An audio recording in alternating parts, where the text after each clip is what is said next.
창조절의 마지막 주입니다, 여러분. 12주 정도를 저희가 창조절로 지나왔습니다. 질문 드리겠습니다. 어떻게 12주 동안 창조절답게 보내셨는지요? 한번 질문 드리고 싶습니다.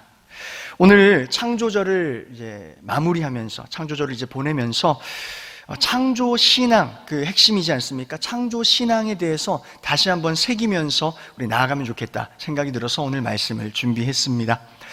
제가 언젠가 메일을 하나 받았는데요. 그 메일은 신천지에서 보낸 메일이었습니다. 그렇다고 제가 신천지는 아닙니다. 그 메일의 내용이 지금 처음엔 몰랐어요. 근데 열어봤더니 신천지였습니다. 봤더니 창조 이야기가 담겨 있었습니다. 선악과 나무, 또 생명나무 이런 것들을 굉장히 그럴듯하게 설명하는 신천지 영상이었던 것입니다. 요즘에는 신천지라고 밝히더라고요. 사실 목회자들이 이게 이따금씩 받습니다. 이 신천지는 저희를 목회자를 아나 봐요. 그래서 교회마다 보내는 것 같아요. 그래서 이거 보고 회심하라고, 돌아오라고 이렇게 얘기를 하는 것 같은데, 하여튼 그 영상을 보면서 참 이게 저는 신학을 배우고 이제 창세기 이야기, 창조 이야기들을 이렇게 배운 사람으로서 정말 터무니없는 이야기, 말도 안 되는 교리를 가지고 이렇게 끼워 맞추기를 해가지고 그 교리를 해석을 하는데, 신앙, 창조 이야기를 보는데, 이게 참 터무니없지만 굉장히 그럴듯해 보이게 그걸 설명을 하는 겁니다. 저는 이렇게 원고 보고 설교를 해야 되는데 그 사람은 막 쭉쭉 나오는 거예요. 막 있어 보이게끔 막 설명을 하는 걸 보면서 제가 이런 경각심이 들었습니다. 우리 사랑하는 성도님들이 이 창조 신앙, 창조 이야기에 대해서 제대로 또 올바르게 알지 못하면 위험할 수도 있겠다, 넘어갈 수도 있겠구나, 이런 생각을 제가 해보게 되었습니다. 그래서 오늘 말씀을 좀 준비하게 되었어요. 우리는 창세기 1장 그리고 2장에 나온 이야기를 읽으면서 창조주 하나님을 고백합니다. 질문을 하나 던지겠습니다. 아주 좀 쉽고 좀 유치한 질문일지 몰라요. 질문해 보겠습니다. 오늘 읽은 창세기의 창조 이야기는 누가 쓴 것일까요? 자, 쉽게 객관식으로 1번 하나님, 2번 사람.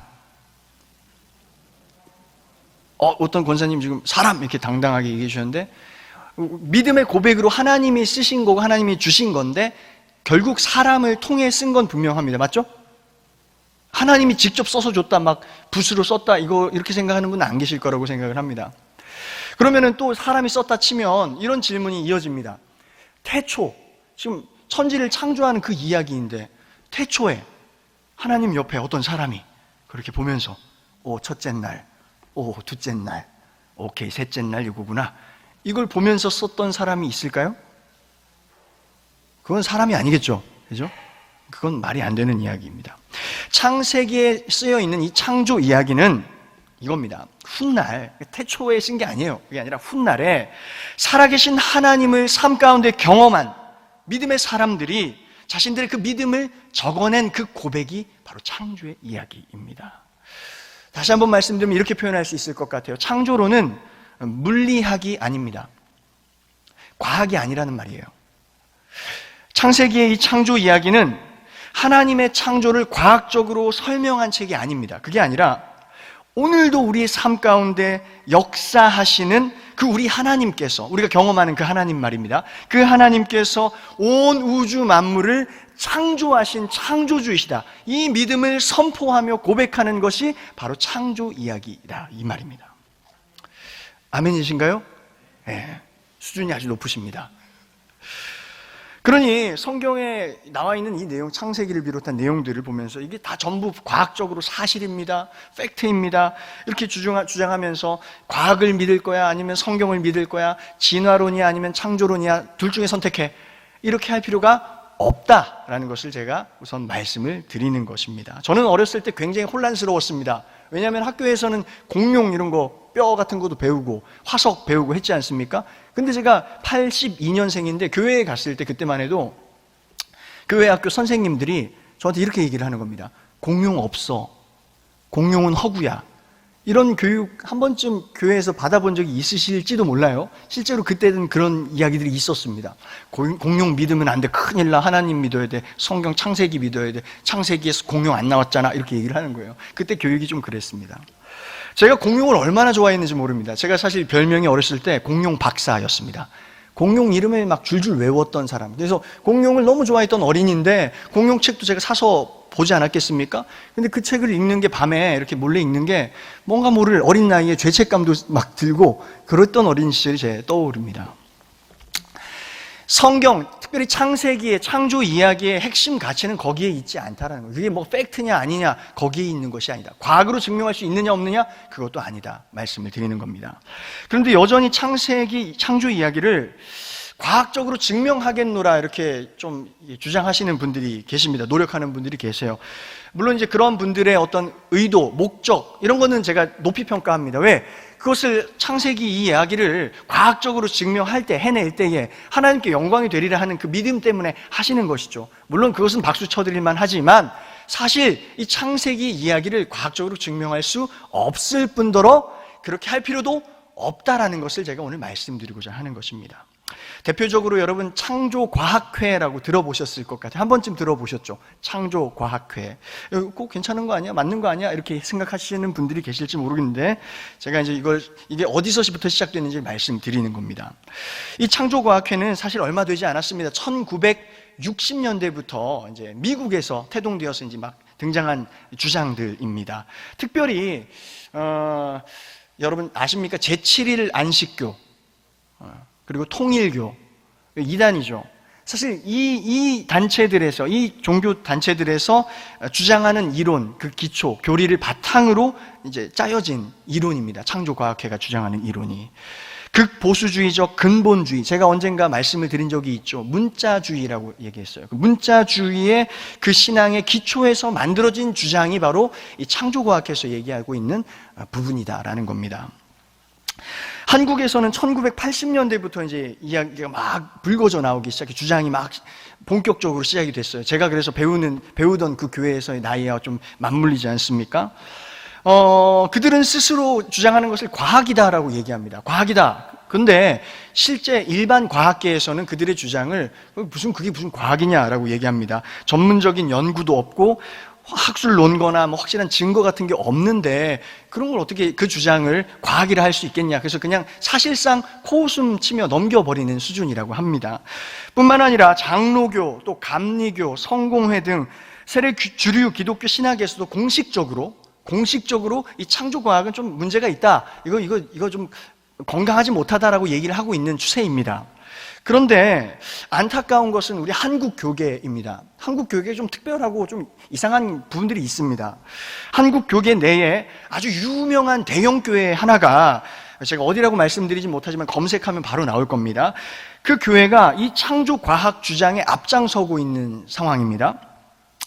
그 교회에서부터 이 창조과학회 한국계 만들어졌거든요. 또 강남에 있는 뭐 S교회를 비롯한 몇몇 큰 교회들이 이 단체를 후원합니다. 지금까지.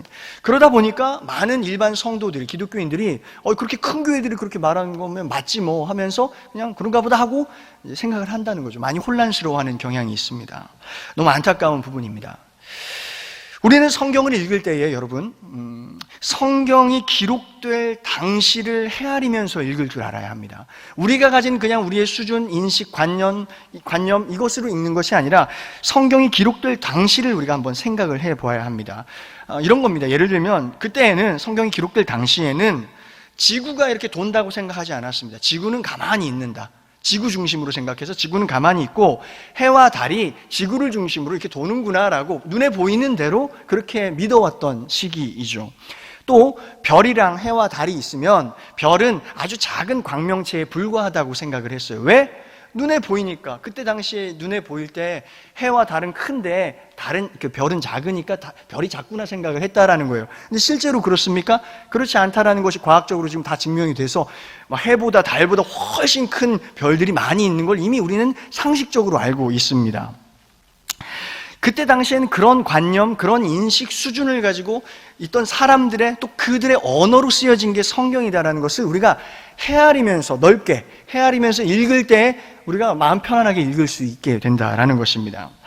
그리고 그 지금 성경에 기록된 연대기를 지금 창조과학회를 비롯한 그들의 주장대로 따져보면 놀라지 마십시오. 생명체의 역사가 6,000년 정도밖에 되지 않게끔 나옵니다. 6,000년. 그러니까 쉽게 말해서 지구의 나이가 6,000살밖에 되지 않는다라는 이론이라는 거예요. 그걸 지금도 주장을 하는데, 사실 조선 왕조만 500년인데 지구 전체의 역사가 6,000년이라고 주장하는, 길어야 8,000년. 그게 사실 말이 안 되는 이야기지 않습니까? 근데 아직도 그걸 주장하는 분들이 계시다. 성경을 과학으로 이해하고 문자 그대로를 믿으려 하는, 또 그것이야말로 진짜 바른 믿음이라고 생각을 하는 문자주의자들, 그들에게는 창세기를 비롯한 이런 몇몇 성경의 구절들이 아직까지 갈등의 요소가 됩니다. 왜냐하면 이게 오류들이 있는데, 조금 뜯어보면 오류가 있는데 이게 해소가 안 되는 겁니다. 과학적으로 이걸 보려고 하니까. 하지만 제가 이렇게 말씀드릴 수 있는 것은, 성경을 당시 기록한 이들이나 혹은 당시 이 본문을 읽던 유대인들은 오늘날에 다시 이 성경을 읽는다 해도 절대 갈등을 느끼지 않을 것이다. 저는 그렇게 생각합니다. 왜냐하면 이게 중요한데요, 그들은 그러한 과학적인 어떤 인식으로 성경을 대한 것이 아니라 그 말씀, 하나님이 주신 이 말씀 이야기 속에서 하나님의 뜻을 발견하고 그 뜻에 따라 살아내는 삶의 초점이 맞춰져 있었기 때문에 그렇습니다. 이해가 되시죠? 창세기에는 두 가지 창조 이야기가 나옵니다. 여러분 놀라지 마십시오.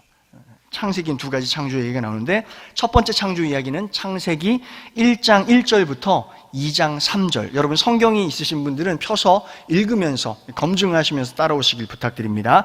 창세기 1장 1절부터 2장 3절이 첫 번째 창조 이야기입니다. 태초에 하나님이 천지를 창조하시니라 하면서 시작하는 그 스토리입니다.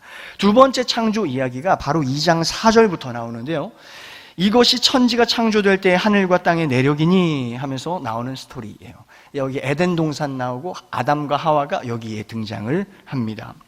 이 두 가지 창조 이야기가 사실 다른 창조 이야기인데 이렇게 붙은 거다라는 걸 제가 말씀을 드리는 겁니다. 이 두 가지 창조 이야기를 좀 이렇게 구분해서 좀 우리가 볼 건데요, 창조 방식부터가 좀 차이가 있습니다. 창조 방식이 달라요. 1장, 구분하기 좋게 그냥 1장, 2장으로 나누겠습니다. 1장의 창조 이야기에서 창조 방식이 뭡니까? 하나님이 말로 창조하십니다. 이렇게 빛이 있으라 하면서 이렇게, 기억나시죠? 그렇게 창조를 하십니다. 그런데 2장에 나오는 창조 방식은 다릅니다. 흙으로 창조하십니다. 피조물들을 만드실 때 흙으로, 또 손으로 이렇게 빚어서 창조하시는 창조 방식이 나옵니다.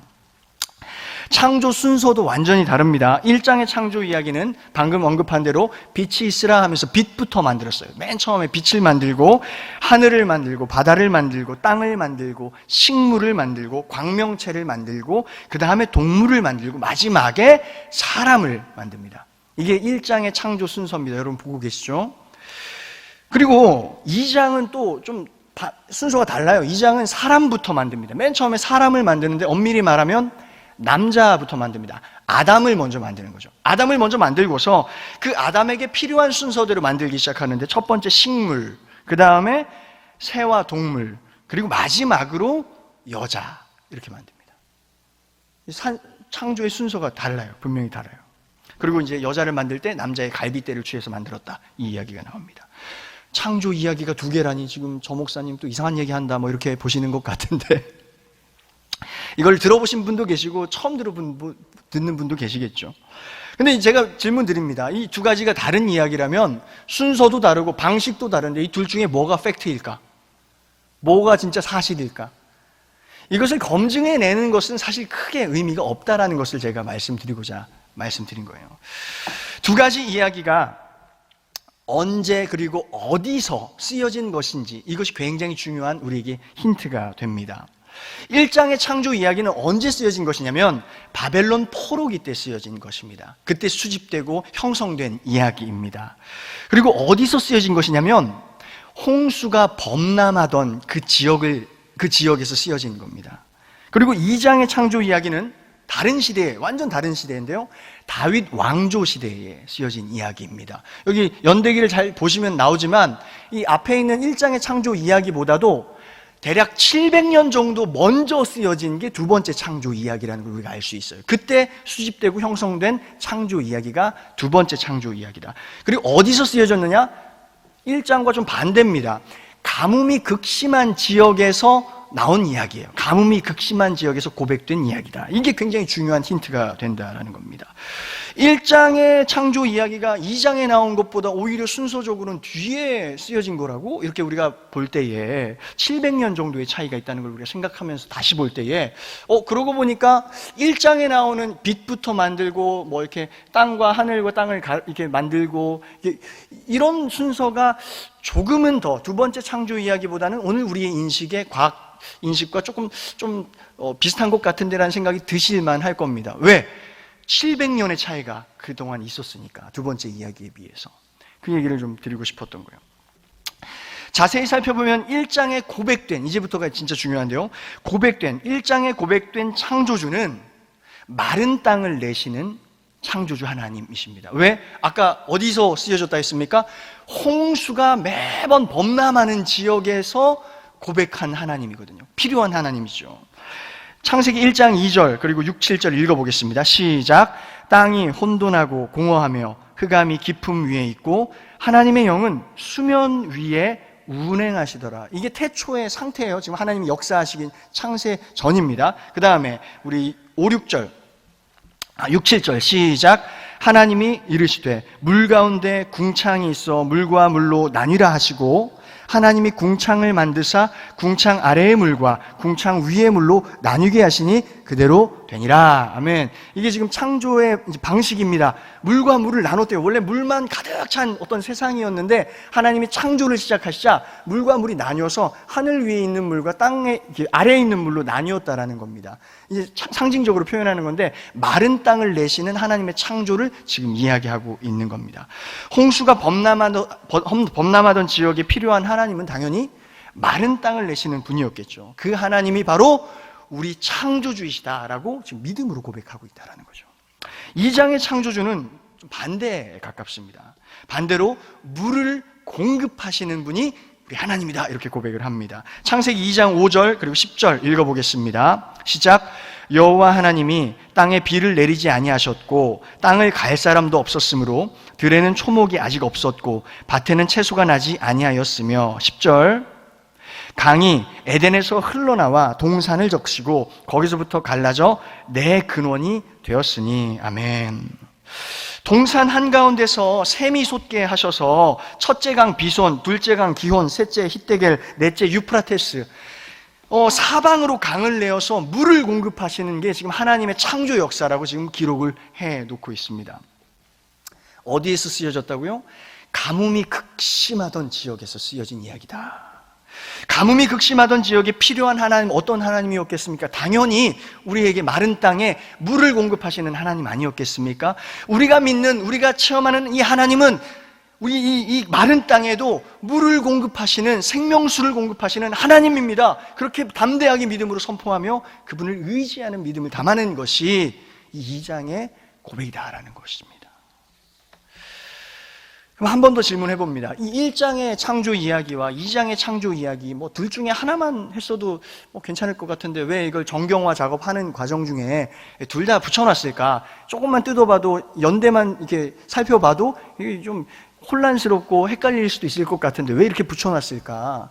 첫 번째는 이 둘 다, 이 두 가지 이야기 다 우리에게 던져주는 하나님의 아주 심오한 뜻이 있고 우리에게 주는 도전과 믿음이 거기 실려있기 때문이겠고요. 두 번째는 1장, 2장 이것을 동시에 붙여놓은 걸 통해서 우리에게 던지고자 하는 메시지가 있었기 때문입니다. 바로 이겁니다.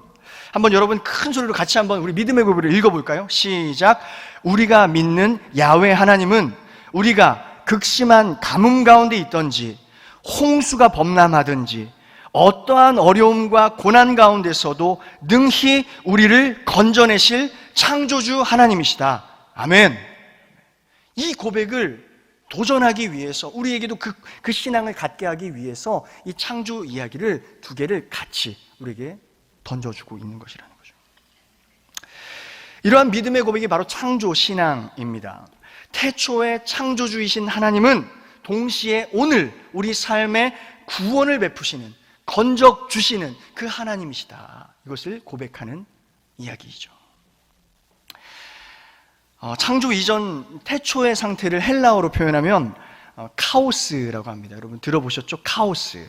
카오스. 혼돈의 상태, 혼란의 상태를 말합니다. 그게 태초의 상태입니다. 그리고 하나님의 창조를 헬라어로 마찬가지로 코스모스다라고 합니다. 여러분 들어본 적이 있으실 겁니다. 바로 질서의 상태. 그 혼돈과 무질서의 상태를 질서의 상태, 코스모스처럼 질서의 상태로 이렇게 바로 잡아주시는 것이 바로 하나님의 창조이다라고 고백을 성경은 하고 있는 것이죠.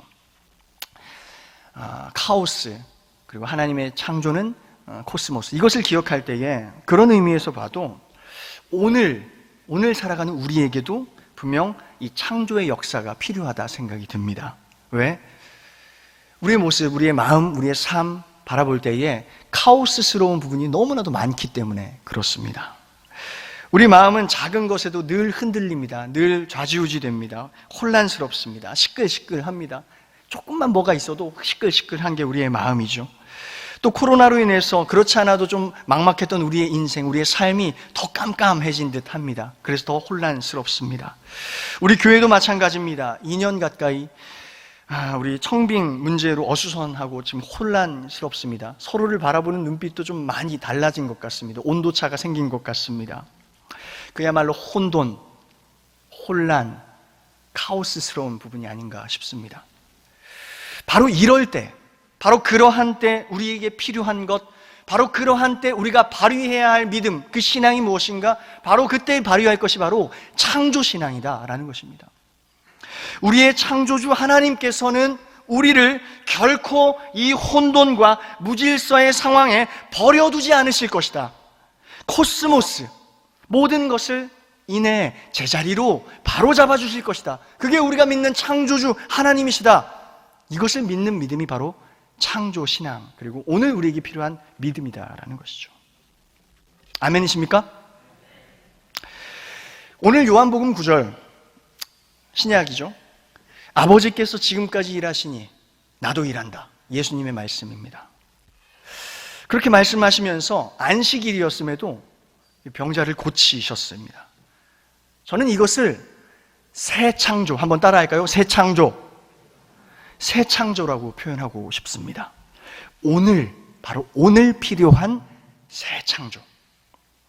당시 유대인들에게 안식일은 여러분 다 아시겠지만 진짜로 정말로 아무것도 해서는 안 되는 날이었습니다. 그래서 이렇게 지나가다가도 안식일에는 지나가다가도 옆에 아픈 사람 막 죽어가는 피를 철철 흘리면서 죽어가는 사람이 있어도 고쳐주면 안 돼요. 그를 막 구제해주면 안 됩니다. 왜? 안식일이니까. 안식일에는 아무것도 하면 안 되니까 안식일에는 그냥 쉬라고 했으니까 옆에 죽어가는 사람이 있어도 절대 고쳐주면 안 돼요. 그게 일이라고 생각을 하니까 고쳐주지 말라고 했던 거예요. 그게 당시 유대인들이 가지고 있던 신앙 사고였고요. 믿음이었어요. 좀 이상한 믿음이었죠. 예수님께서 그런 것을 아랑곳하지 않고 안식일에도 사람을 고쳐주니까 이 바리새파 사람들이, 율법학자들이 또 달려들어서 막 뭐라고 하는 겁니다. 아니 예수 지금 안식일인 것도 몰라? 너도 유대인이잖아. 너 안식일에 왜 사람 고쳤어? 안식일에는 아무것도 안 하고 쉬어야 되잖아. 그게 안식일이잖아. 근데 왜 고쳐? 이렇게 얘기를 하는 겁니다. 본문에 예수님 오늘날로 치면 좀 이런 거 아닐까 싶어요. 주일 성수 잘 안 한 사람. 에이 그래 안식일에는 쉬어야지 무슨 말인가. 그 예수님이 잘못하셨네. 그런 생각이 어쩌면 우리 마음 가운데도 조금씩 있을지도 모르겠습니다. 하지만 우리는 예수님께서 바라보셨던, 예수님께서 초점하셨던 그 안식일이라는 것에 본래 의도를 우리가 주목해야 합니다. 창세기에서 이제 나온 이 창조 이야기를 가지고 그들이 믿음을, 안식일 믿음을 가지고 있었지 않습니까? 창세기에 보면은 이제 첫째 창조 이야기에 이제 6일 동안 창조를 하시죠. 그러다가 마지막 7일째에는 쉬셨다. 이것을 기초해서 안식일을 지켰는데 그 안식일의 본래 의도에 대해서 우리가 알고 가야 한다라는 겁니다. 기억해야 한다라는 겁니다.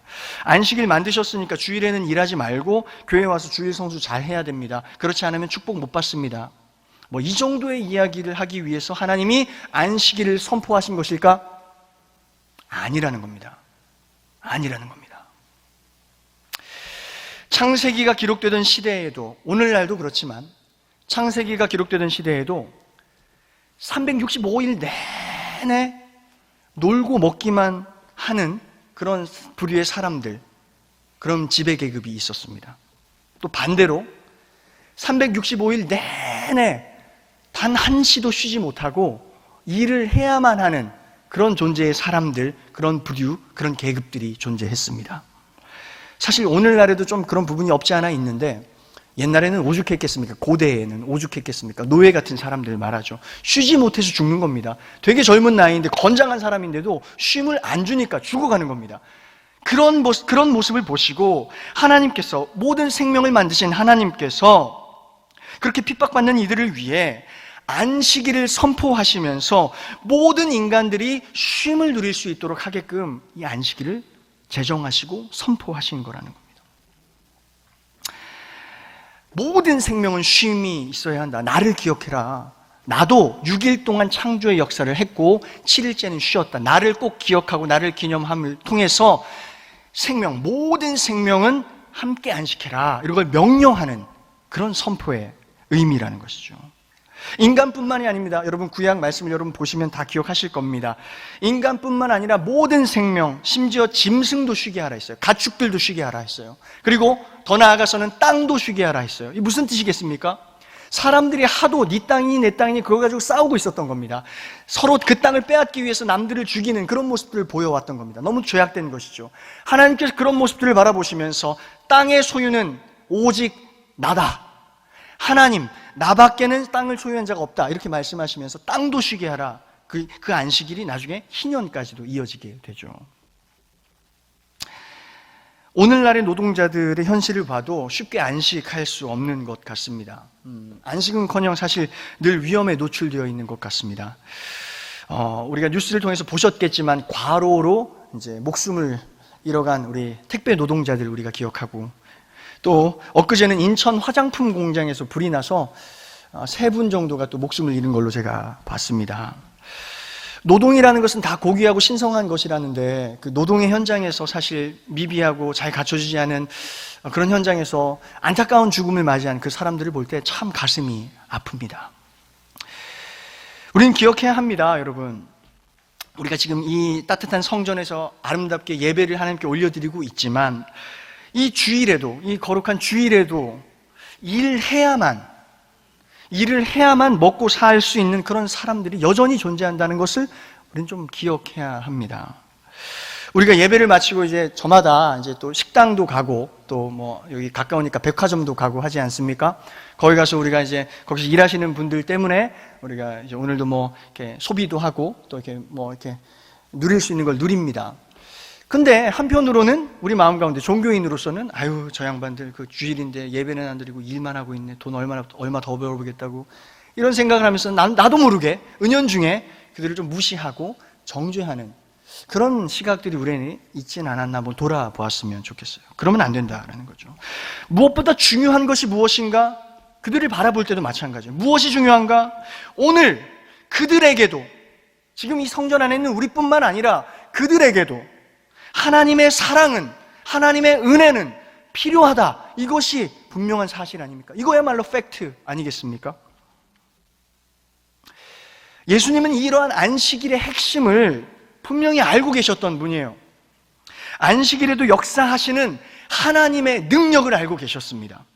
안식일에도 사랑하시는 하나님의 사랑을 알고 계셨습니다. 그 믿는 분이 바로 예수님이셨어요. 그래서 예수님께서는 안식일에도 사랑하시는 그 하나님의 사랑을 죽어가는 영혼에게 전하신 것이죠. 자신의 손길을 통해서. 그러면서 또 그걸 보고 뭐라고 하는 그 바리새파 율법학자들에게 여러분 그거 당신들이 지금 얘기하고 주장하는 그거 제대로 된 안식일 정신이 아닙니다. 그렇게 하는 거 아닙니다. 그거 진짜 창조신앙 아닙니다라고 그들을 꼬집으신 거죠. 그러면서 고쳐주셨습니다. 저는 이것이 바로 예수님께서 보여주신 시작시대 가운데 보여주셨던 새 창조다 그렇게 말씀을 드리는 겁니다. 하나님의 사랑을 머금고 있는 이 창조의 섭리, 하나님의 본심이죠, 본심. 저는 이 말을 좋아해요. 하나님의 뜻, 이건 조금 왜 그러냐면 다 하나님의 뜻이래요. 자기가 말하는 게 다 하나님의 뜻이. 그게 아니죠. 그래서 진짜 성경이 말하고 있는 하나님의 본심이 있어요. 그 본심에 따라서 오늘도 우리 가운데 새로이 일어나야 하는 그 창조의 역사, 그 새 창조 정신이 저는 우리 한신교회 모든 예배마다 좀 같이 공명했으면 좋겠고, 또 저와 여러분의 삶 가운데 그 새 창조의 역사가 일어났으면 좋겠다. 그 마음으로 제가 말씀을 전하고 있습니다. 너무나도 카오스스러운 오늘 이 시대 아닙니까? 그래서 더 우리에게 사명인지도 모르겠습니다. 카오스스럽기 때문에. 우리도 오늘 예수님처럼, 우리 말씀을 통해 본 예수님처럼 하나님의 본심에 맞는 그 새 창조의 역사를 담대하게 선포하며 우리의 삶으로 손과 발로 일으키며 살아가야 한다. 그게 우리의 사명이다라는 것이죠. 오늘 본문의 안식일처럼 왜곡되어서 사용되는 하나님의 뜻이 너무나도 많습니다. 코스모스 해야죠. 코스모스. 제자리로 바로 잡아야 하지 않겠습니까? 사랑하는 여러분, 마지막으로 제가 이 말씀을 좀 드리고 싶은데 저를 한번 따라해 주시길 바랍니다. 창조적으로 삽시다. 옆 사람도 보면서 할까요? 창조적으로 삽시다. 저와 여러분은 하나님의 형상임을 믿으십니까? 하나님의 형상을 믿으시죠? 하나님의 형상이라는 게 뭘까요?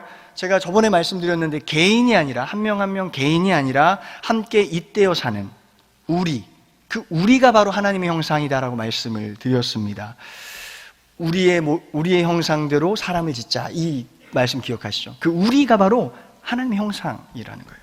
오늘은 한 가지 더 말씀드리겠습니다. 하나님의 형상이라는 것은 또 한 가지 의미, 이겁니다. 하나님처럼, 바로 하나님처럼 창조적 삶을 살아낼 수 있는 우리다. 그게 바로 하나님의 형상이다. 그렇게 오늘 두 번째 의미를 말씀드리고 싶습니다. 다시 한번 질문 드립니다. 여러분, 창조의 반대말이 뭘까요? 창조의 반대말. 우리 성경대로 본다면 아까 우리가 본 단어이죠. 혼돈. 혼돈이 창조의 반대말일 것이고요. 또 어떤 분은 이렇게 말합니다. 파괴. 맞죠? 창조의 반대말은 파괴라고도 합니다. 또 어떤 분이 이렇게 얘기하시더라고요. 창조의 반대말은 무변화이다. 무변화. 다 맞는 것 같아요. 제가 그래서 이 세 가지를 어떤 순서가 맞을까 해서 좀 순서를 봤더니 이게 아닐까 싶어요. 무변화, 그게 혼돈을 낳고 파괴로 이어진다. 끊임없이 창조하지 않으면, 우리의 사명임에도 불구하고 창조하지 않으면 그게 무변화이죠.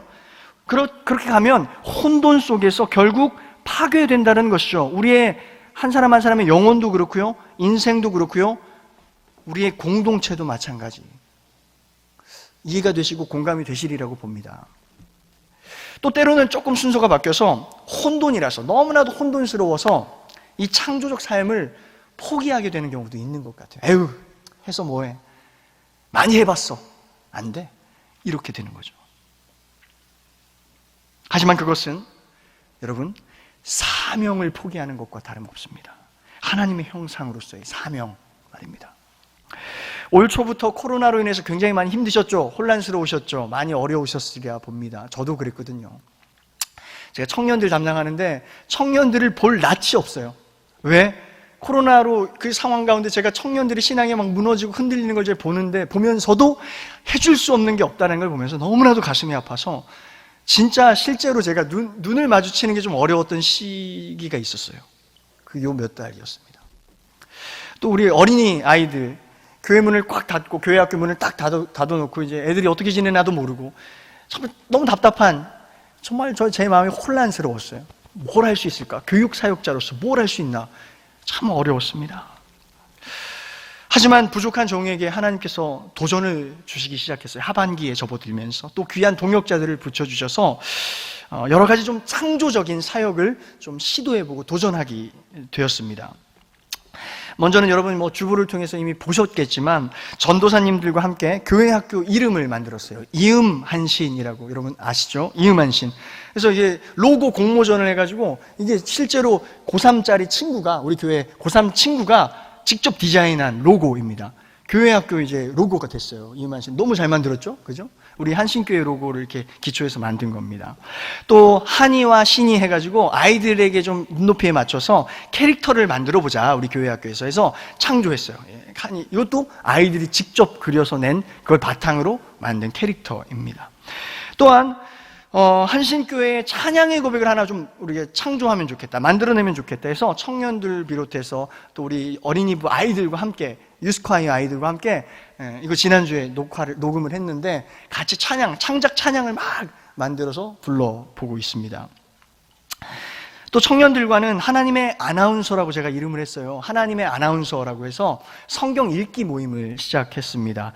줌으로, 이제 모이기가 어려우니까 줌으로 해보자 해가지고 성경을 읽는데 소리를 내서 읽는 겁니다. 돌아가면서 같이 소리를 내서 읽으면서, 그 아나운서가 들려주는 사람이지 않습니까? 그래서 우리가 아나운서다. 그래서 성경 읽은 그것을 녹음을 해가지고 출퇴근하는 청년들, 성경 잘 안 읽고 하는 우리 그런 청년들에게 들려주자. 가면서 오면서 들으면 좋잖아요. 그래서 우리가 아나운서 돼보자 해가지고 그런 사역들을 지금 이어나가고 있어요. 창조적으로 이렇게 사역을 좀 해보려고 노력을 하니까 뭔가 어딘가 모르게 막 신명이 나는 겁니다. 막 누가 시켜서 하는 일도 아니에요. 그냥 제가 하고 싶어서 하는 거고 하나님이 감동 주셔서 그냥 하는 건데, 그렇게 하다 보니까 막 신명 나는 거예요. 너무 행복한 거예요. 실제로 제가 요즘에는 너무 행복합니다. 여러분 제 표정을 보면 아시겠죠? 거짓말이 아니라 진짜 너무 행복하고 신명나게 하나님께 지금 쓰임받는 거구나 이렇게 느껴진다라는 거예요. 그래서 저의 이 행복을, 이 신명남을 그렇지 않은 분들, 활력이 좀 떨어진 분들, 행복하지 않아 이렇게 여기는 분들에게 좀 전하고 싶은 게 제 마음이었어요. 어떻게 하면 나눌 수 있을까? 그래서 말씀을 오늘 준비한 거죠. 함께 좀 했으면 좋겠습니다. 창조적인 삶을 함께 살았으면 좋겠고요. 창조적인 사역을 교회 내에서도 해봤으면 좋겠다라는 겁니다. 창조적인 삶을 위해서 필요한 것은 바로 창조적 사고입니다. 창조적 사고. 그게 뭘까요?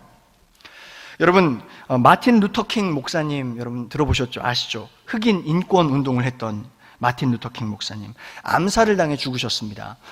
암살 직전인 1968년 멤피스에서 이 차별과 착취를 당하던 흑인 쓰레기 노동자들 앞에서 설교하고 연설을 하던 내용이 있는데 그 중에 한 부분을 제가 읽어드리겠습니다. 청소원들이 쓰레기를 치워가지 않으면 질병이 만연하게 될 것이기에 청소원과 의사는 똑같이 중요한 일을 하는 것이다. 그러므로 모든 노동은 동일하게 신성하고 존엄하다. 저는 이런 것이 바로 창조적 사고가 아닌가 생각이 들었습니다. 질문할까요? 여러분, 교회에서 누가 제일 중요합니까? 어떤 직분이 제일 중요합니까? 누구도 목사라고는 안 하시네요. 목사만 중요하지 않죠. 제가 전 예배 시간에도 말씀드렸지만 목사라는 사람들, 저 같은 사람은 그냥 앞에 나와가지고 아는 척하고 막 까불기만 하죠. 사람들 다 주목받는 곳에서. 근데 진짜 보이지 않는 곳에서 지금 여러분이 앉아있는 이 예배당 몇 분 안 되시거든요.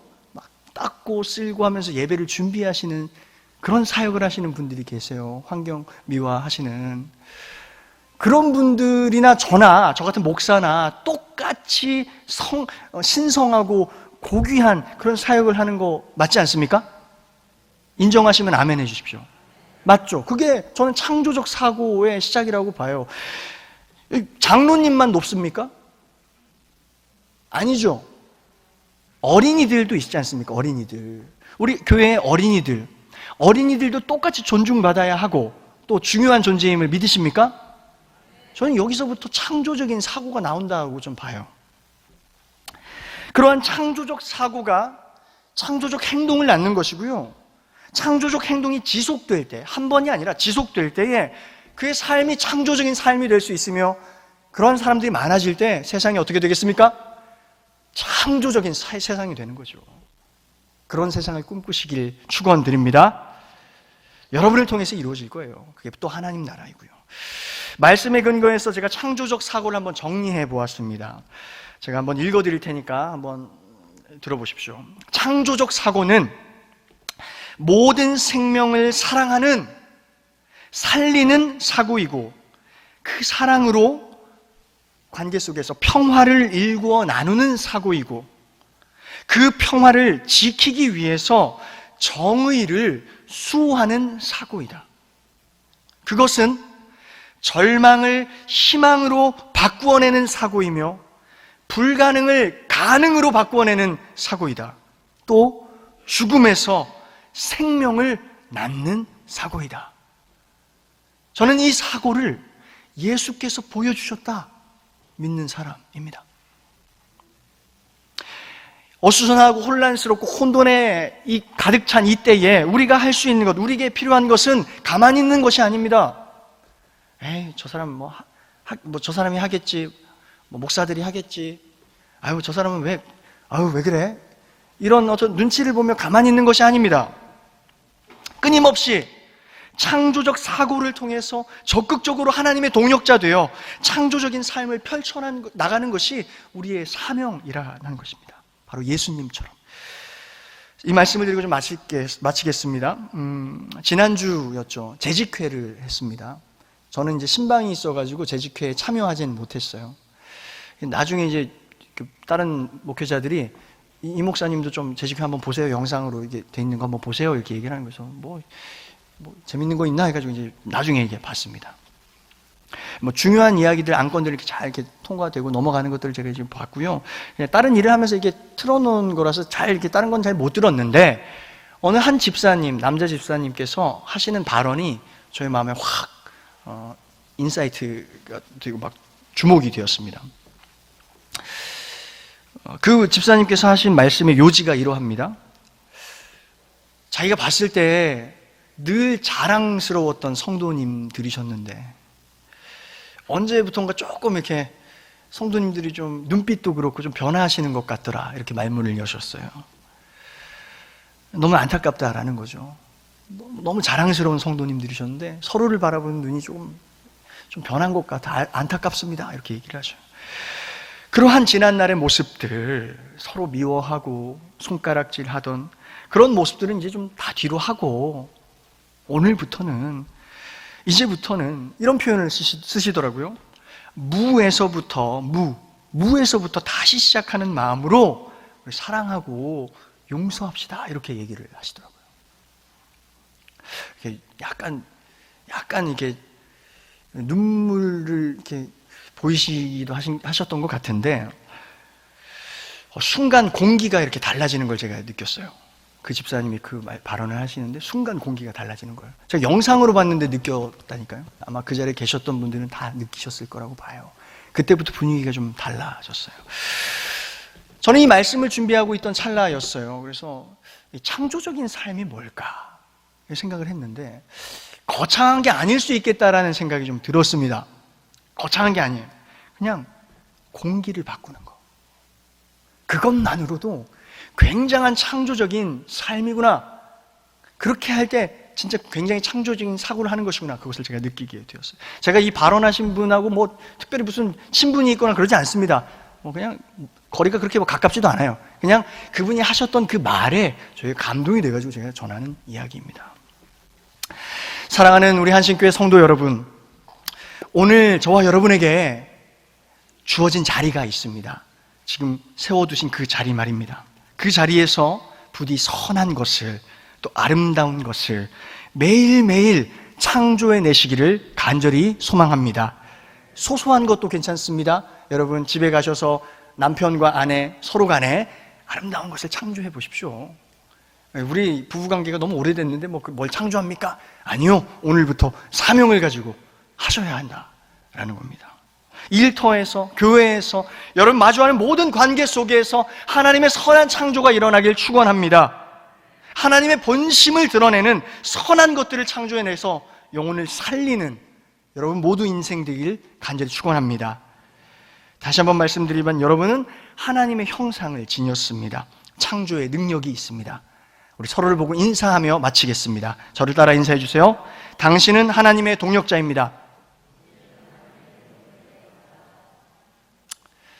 기도하겠습니다. 아버지 하나님, 우리가 어떠한 혼돈, 절망 상황 가운데서도 창조주 하나님, 우리를 건져내시는 구원의 하나님을 기억하고 신뢰하기를 원합니다.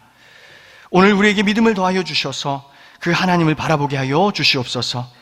또한 언제 어디서나 우리는 하나님의 형상임을 기억하게 하시고 예수를 따라 하나님의 동역자 되어 선한 창조의 역사를 오늘도 일구어가는 우리 귀한 성도들 되도록, 또 우리 한신교회 되도록 우리를 새롭게 하여 주시옵소서. 예수 그리스도의 이름으로 기도하옵나이다. 아멘.